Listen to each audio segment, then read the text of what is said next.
السلام عليكم ورحمة الله تعالى وبركاته. تلاميذ الأعزاء، نتمنى أنكم تكونوا بخير وعلى خير.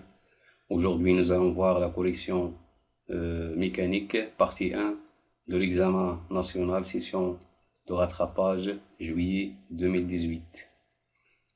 Physique, deuxième bac, option physique chimie, BIOF.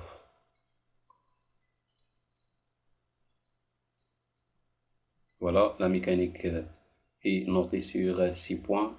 Les parties 1 et 2 sont indépendantes. Alors, on commence par la partie 1, l'étude du mouvement d'une particule chargée dans un champ magnétique uniforme. Parmi les applications de la force de Lorentz, le spectre de masse, c'est un appareil utilisé pour séparer des particules chargées de masse ou de charges différentes.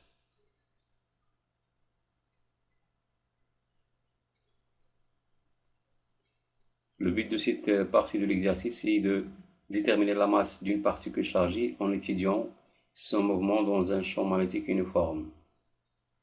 Deux particules chargées, l'ion de l'hélium et l'ion de l'oxygène, c'est-à-dire un cation et un anion, sont introduites en un point A avec la même vitesse initiale V, dans un espace où règne un champ magnétique uniforme B. Un champ magnétique B uniforme, c'est-à-dire les caractéristiques de B ne changent pas. Perpendiculaire au vecteur V.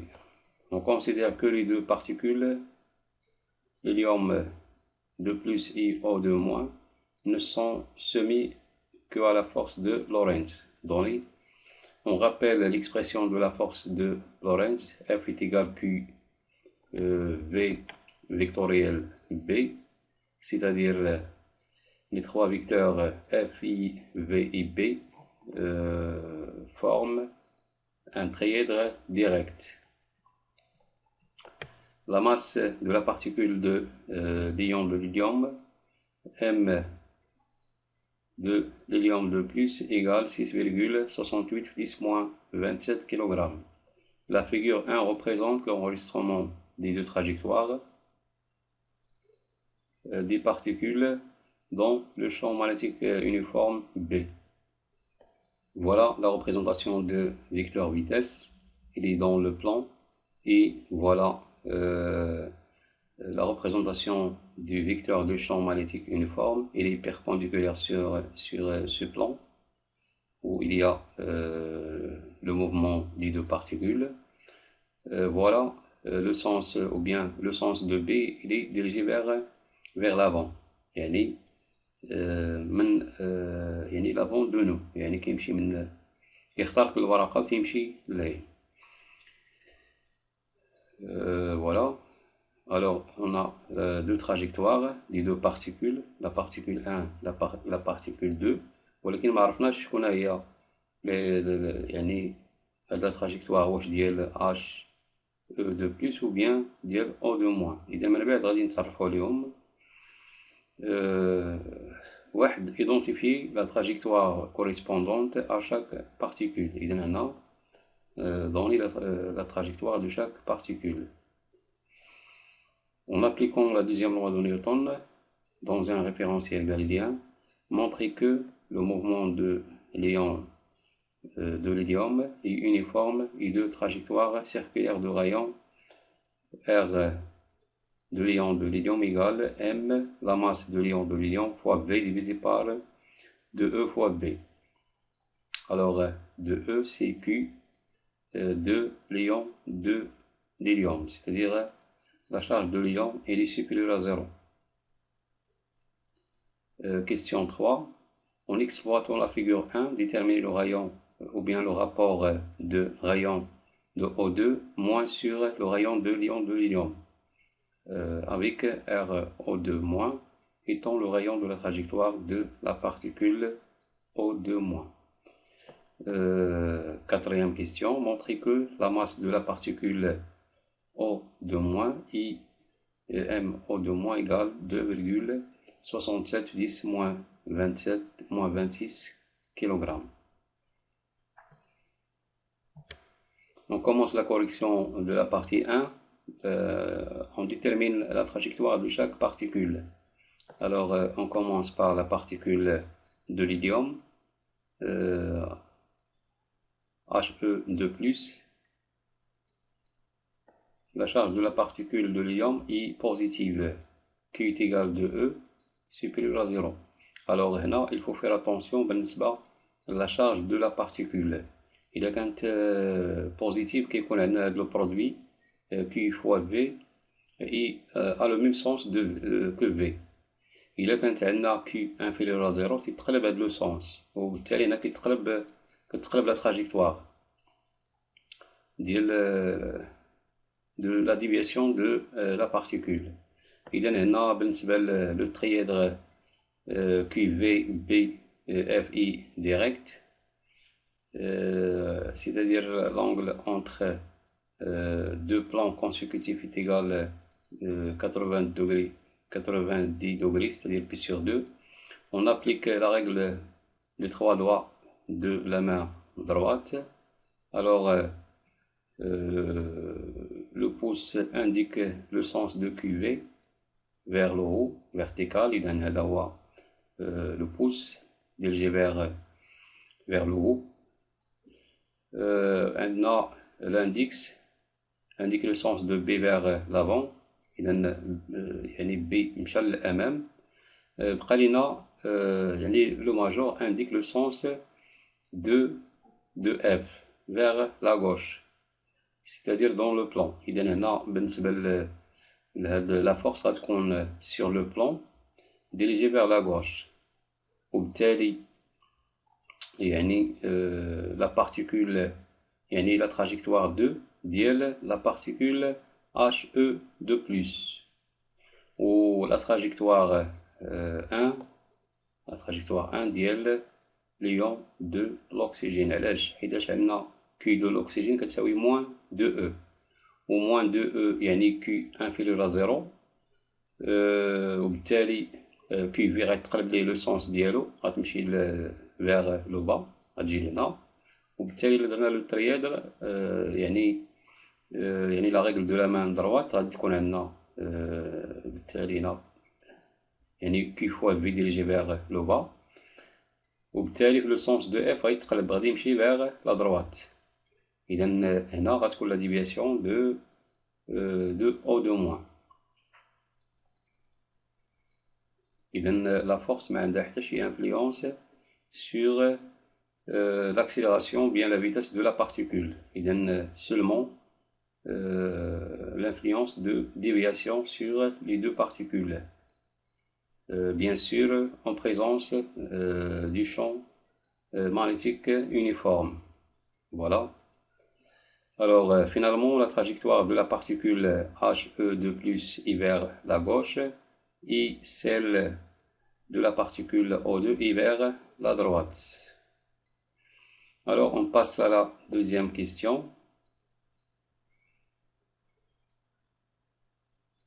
La nature du mouvement de la particule He2-, c'est-à-dire l'ion de l'hélium. Alors, on va montrer que le mouvement est uniforme et circulaire. Alors, l'expression de l'accélération, la particule de l'hélium est soumise uniquement à la force de Lorentz, c'est-à-dire F est égal à QV vectoriel B. Et là, le produit vectoriel qui a Q V fois B fois sinus de l'angle entre VI et IP, c'est-à-dire sinus de P sur 2 est égal à 1. كتبقى لنا F est égal à 2E fois V fois B. Alors, par application de la deuxième loi de Newton dans un référentiel galiléen, M, la somme des forces, c'est-à-dire la force de Lorentz, est égale M de l'hélium fois A est égal à 2E, la charge de l'ion de l'hélium, fois V vectoriel B. Alors, on déduit A égale 2E sur M de l'ion de l'hélium fois V vectoriel B. إذا اش كتبين لنا هاد العلاقة ديال l'accélération, c'est-à-dire l'accélération et la vitesse et B formant un trièdre direct, c'est-à-dire A perpendiculaire à la fois sur V et sur B. C'est-à-dire A scalaire V égale 0, c'est-à-dire on a un mouvement uniforme. Cette relation montre que le vecteur accélération est perpendiculaire au vecteur vitesse. Alors, l'énergie cinétique de la particule HE de plus, la particule de l'ion de l'hélium. شنو غتعطينا l'énergie cinétique. إذا غادي نبينو بها بأن السرعة ثابتة. Alors, d de E c'est sur d de T كيساوي la puissance P, la puissance de la force F. Alors, la puissance d'une force constante est égale vecteur force fois la vitesse. V est égal 0, car le produit, ou bien le produit scalaire égale F fois V fois le cosinus de l'angle entre V et F, c'est-à-dire le cosinus de pi sur 2 égale 0, car F est perpendiculaire à V. Sous la preuve que l'énergie cinétique d de E c'est sur d égale 0, c'est-à-dire la dérivée d'une constante est égale 0, c'est-à-dire EC égale une constante. Ce qui montre que le mouvement est uniforme. Alors on passe à, pour montrer le mouvement de la particule est plane. Posons B est égal B fois K, alors A égale 2E fois B divisé par M fois V vectoriel K, c'est-à-dire A est perpendiculaire à K. Ce qui montre que la composante AZ est égale de l'accélération est nulle. Et par l'intégration successive et d'application des conditions initiales, on déduit que Z est égal 0. Donc, le mouvement de la particule il se fait dans le plan, c'est-à-dire le plan formé par la force et vecteur vitesse. Le mouvement de l'hélium est circulaire. إذا هنا خصك تبين بلي أن le rayon de la trajectoire est constant. Dans le repère de Freinet, la composante tangentielle de l'accélération est nulle. Car la vitesse est constante, alors d de V à t égale d de V sur dt égale 0, car la vitesse est constante. Il ne reste que A est égal l'accélération normale, avec A égale 2E B sur M fois V, et AN égale V carré sur ρ, où ρ est le rayon de la courbure. إذا هاد la question c'est une question de cours خاصكم تكونوا ضابطينها مزيان. Alors donc إذا هنا بالنسبة لهاد le rayon de la courbure est constante. Pourquoi il est constante? On a la masse constante, la vitesse V0 est constante, B c'est un champ magnétique uniforme, c'est-à-dire d'intensité constante, E est constante, c'est la charge élémentaire. Alors le rayon est constant. Donc le mouvement de la particule est circulaire et uniforme et le rayon de la trajectoire a pour expression R de l'ion de l'hélium égale la masse de l'ion de l'hélium fois V divisé par 2E fois B. Alors le rapport des rayons. إذا حنا عرفنا بلي أن هاد E لا ديفياسيون دو l'hélium وهاد لا trajectoire 1 سي لا trajectoire de déviation de l'ion de l'oxygène. Alors غادي نحسبو هنايا لو غايون يعني لا مواتي ديال دو سيغمون سي ا يعني غتعطينا واحد تقريبا 1 سنتيمتر وهنا لا مواتي دو ا دي غتعطينا تقريبا هنايا 4. إذا لو غايون دو O2 كيعطينا 4 ديفيزي بار 1 إذا كيعطينا 4. إذا هاد لو رابور هذا كيعطينا 4.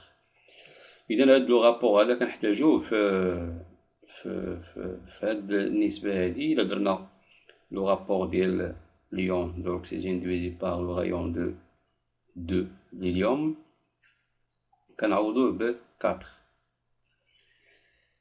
إذا غنحتاجوه في السؤال الأخير لا ماس دو لا بارتيكول O2-. إذا هنا غادي نديرو لو رابور ديال هاد ليكسبريسيون اللي لقينا في الأول. إذا غادي نديرو R de O2- sur R de le rayon de l'hélium. غنخدمو بهاد ليكسبريسيون. إذا غادي يعطيونا لا ماس دو O2- fois V divisé par 2E fois B. بيان سور هنا كناخدو لا فالور ابسولي كناخدو لا فالور ابسولي هنايا بالنسبة لا شارج دو فلوكا ديال الأكسجين، حيتاش لا شارج ديال هذا كتساوي Q كتساوي موان دو E. إذا كناخدو لا فالور ابسولي. إذا بالنسبة لهنا غادي نسامبليفيو بهاد دو او بي غنختزلو مع دو او بي هنايا غتبقى لي هنا بلا فيتاس عاوتاني غتبقى لنا لو بورسونتاج دي غايون اي تيغال لو بورسونتاج دي ماس. وبالتالي هاد ليكسبرسيون هادي راه يعني عندنا لو رابور ديالها من لا كيسيون 3. إذا كتعطينا 4 كنعوضو هادي ب 4. إذا غادي نلقاو بالنسبة لا ماس ديال دو ليون de l'oxygène كيعطينا 4 fois la masse de l'ion de l'hélium. إذا ديجا عندنا في لي دوني لا ماس دو ليون دو l'hélium. إذا غادي نعوضوها ابليكاسيون نيميريك. غادي نلقاو لا ماس دو O2- كتساوي 4 fois 6,68 في 10 moins 27 كيلوغرام كتعطينا 2,67 في 10 moins 26 كيلوغرام. إذا نتمنى أنكم تستافدوا معنا في هذا التصحيح هذا، وموعدنا في التصحيح ديال الفقرة أو لا بارتي 2. وشكرا على انتباهكم وإلى اللقاء.